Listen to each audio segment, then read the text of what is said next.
Our next keynote speaker is Sarah Davies. Sarah, are you there? Hi. Sarah has had a diverse career, starting from airport management in the initial stages, then consulting across many regions, and then 15 years in tertiary education. In the last 10 years, her focus has been philanthropy and social change. She is the CEO of Philanthropy Australia since 2015. Their purpose is more and better philanthropy. Before this, she has done many wonderful things. She has been the CEO of the Reach Foundation in Australia, the CEO of the Australian Communities Foundation, Director of Kids Undercover, board member of the Centre for Social Impact, and also of the Australian Advisory Board on Impact Investing. She is the fellow of the Williamson Community Leadership Program. And apart from all of this, she is also a council member of the National Museum of Australia, which I found very interesting. She has been recognized in 2020 for significant service to the community as a member of the Order of Australia, AM, which is a very big honor there. Before I hand it over to Sarah, I just wanted to say that Sarah believes that good philanthropy is not about the money. It's all the thinking, design, intent, and purpose behind it that defines good philanthropy. So over to you, Sarah. Thank you very much indeed for your generous introduction. And Pramod, I just want to thank you. Listening to you was very inspiring, and I really acknowledge your leadership because it takes courage to stand up and to put yourself out there. And I thought that was fabulous. So thank you. And I've got some great quotes that I intend to use back here with my guys. Thank you, Sarah. Thank you very much to Social Venture Partners for asking me to join you today. I'm really thrilled to be here to bring a little bit of an Australian perspective to your thoughts and discussions. In Australia, it is customary for us to acknowledge the traditional owners and custodians of the lands where we live and work and play, bearing in mind that Australia was colonised and that sovereignty was never ceded.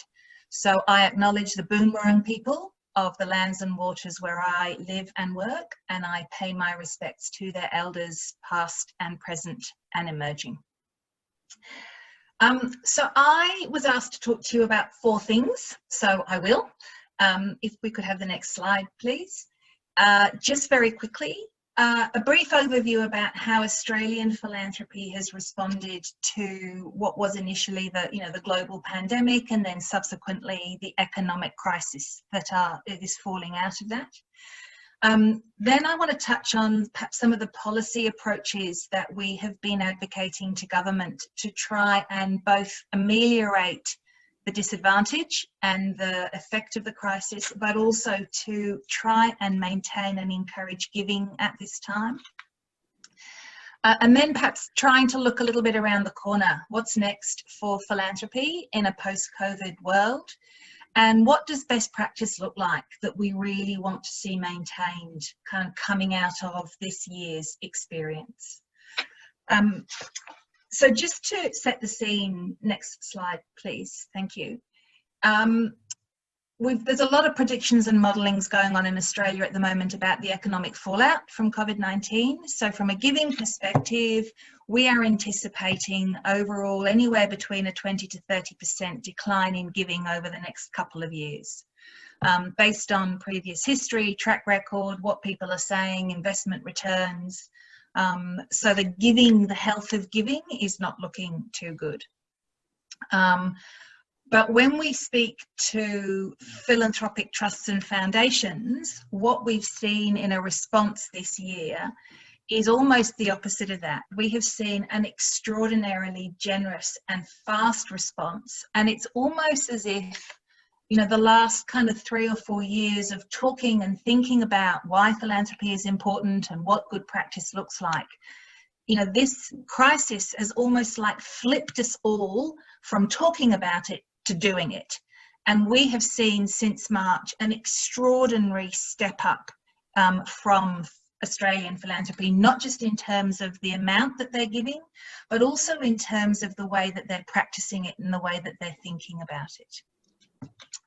Next slide, please. So just as a quick snapshot, we asked our members, and our members comprise corporate trusts and foundations, private family trusts and foundations, bequest trusts and foundations, all sorts of philanthropic structures, whether they had changed or adapted their grant making because of COVID-19. And you can see here that 89% of them, 90% of them, by the end of March, had absolutely changed how they gave, what they gave, and how much they gave.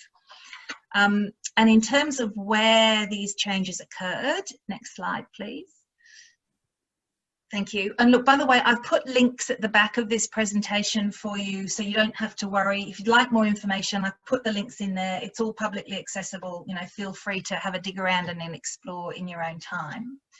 The three leading practices that changed, 72% of our members had increased their flexibility around funding. So that's things like extending reporting periods, scrapping reporting periods, changing all the hoops that people have to jump through to apply for grants, really loosening up the kind of the restrictions that generally people have to go through to get philanthropic money. 48% of them, so this is the thing that I'm most excited about, so nearly half actually moved all their grants to untied funding, unrestricted funding. So no longer were the grants tied to particular programs or projects or agreements on outputs. They were, all those restrictions were lifted, and 50% of our members untied and unrestricted their grant funding. And the third most common response, which again is very encouraging, is that 42% of them actually increased the amount of grants available.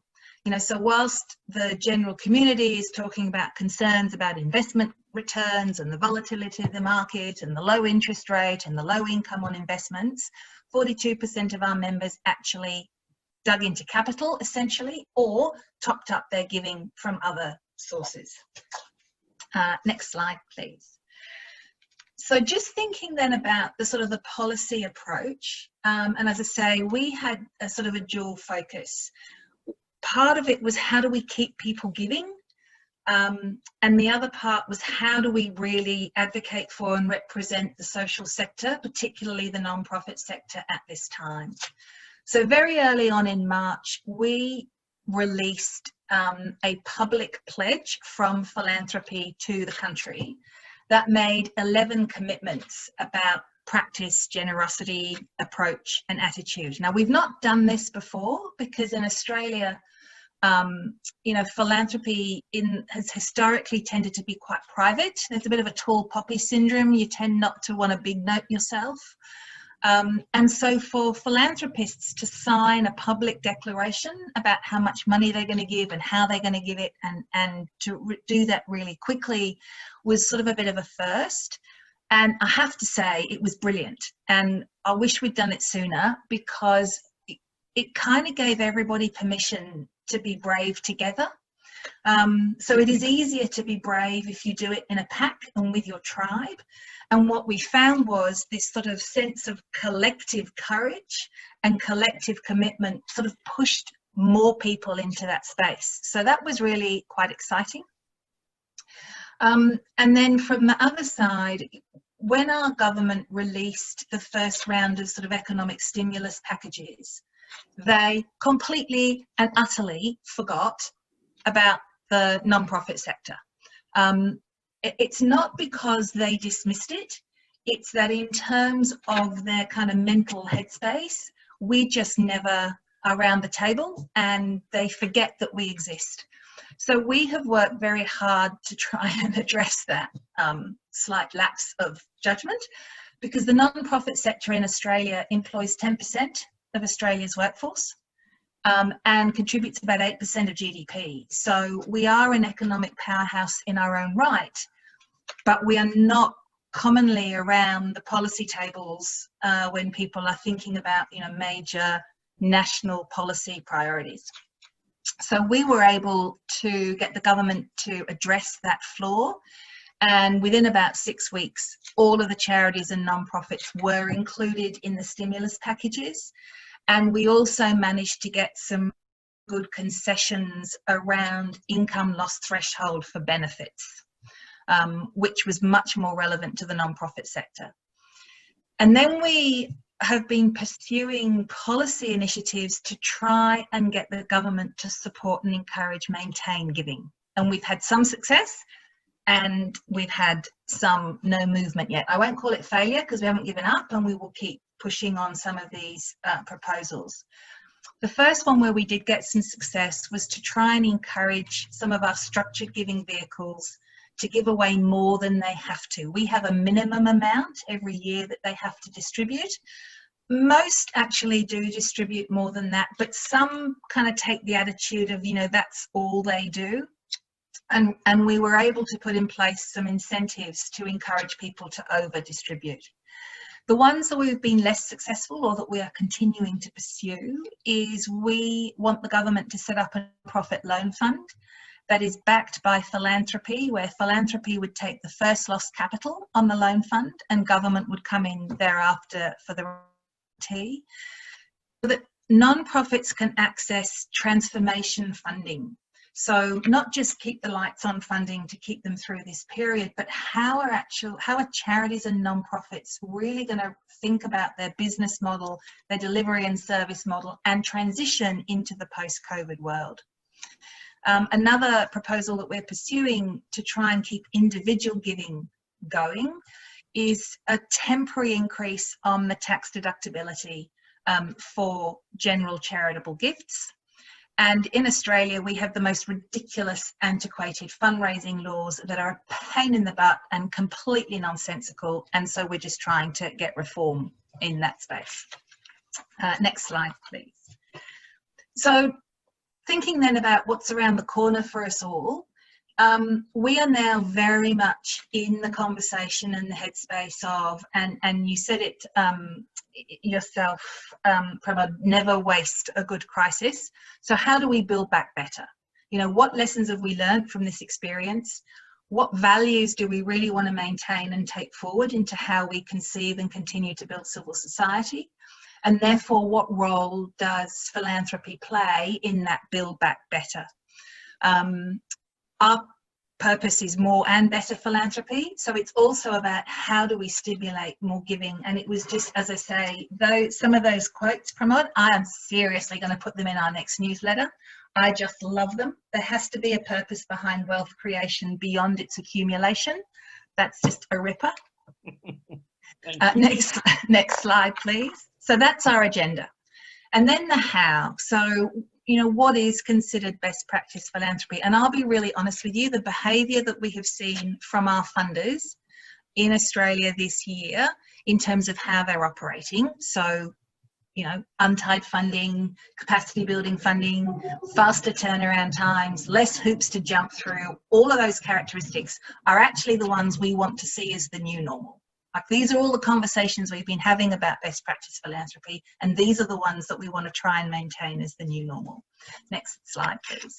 So there's some fantastic work that the J.R. Mackenzie Trust did out of New Zealand that is, I think, one of the best summaries, contemporary summaries of good practice philanthropy. And I've given you the link at the end of this if you're interested. And these principles are nothing new. We've been talking about this in the sector for flipping decades about good practice. But I think this is the opportunity to turn them into reality. So keeping the community absolutely at the centre of any design, any decision making, any resource allocation, the whole nothing about us without us philosophy. The second one we've talked about is this, you know, unrestricted grants, flexibility, minimum burden on grant recipients. And we're starting a campaign, if you like, with our members around pay what it takes. So pay what it takes to get impact, not just pay what it takes to deliver the kind of first line of costs of a project or a program, but really think about capacity building and capability building. Continuous learning and impact assessment, but that needs resources. It's hard. If it was easy, we'd do it. And therefore, if it's hard, it needs smart thinking, it needs resources, it needs time, so it needs investing in. And very much in the SVP space, put all of your assets to work. So whether that's your grant funding, your investment funding, your intelligence, your time, your networks, your soft power, your political capital, whatever it happens to be, how do you align all of your assets towards your social purpose? Amplifying community voices. We've worked very hard in Australian philanthropy over the last 5 years to build philanthropy's confidence to move into the advocacy space. And to take positions on things and to use their networks and soft power to advocate for system change and policy reform. And we've seen huge progress. Again, it's been really inspiring, but quite enlightening about how easy it is to be brave together. Big lesson for us in how we do that. And exploiting the unique characteristics of philanthropy. Philanthropy is the social risk capital. There's an old British Heineken beer advert, and the tagline is Heineken refreshes the parts that other beers cannot reach. And I think of philanthropy in money terms as the Heineken. So philanthropy reaches the parts of the social change system that other money cannot reach. It's free to take risks, it can do all of that, and we have got to exploit the heck out of that social risk capital. Partnerships, do it together. And obviously the importance then of thinking about the context of philanthropy and across all philanthropy applying an environmental lens and a gender lens so that we can make sure that whatever we do, the net value of the whole of that initiative is from a social justice perspective and an environmental perspective, it is positive. That's it. That's my race through. The last slide are just the links to some of those reports and resources. Very happy to share that with you afterwards and take any questions when we get there. Thank you. Thank you, Sarah. That was really wonderful and great insights from Australia.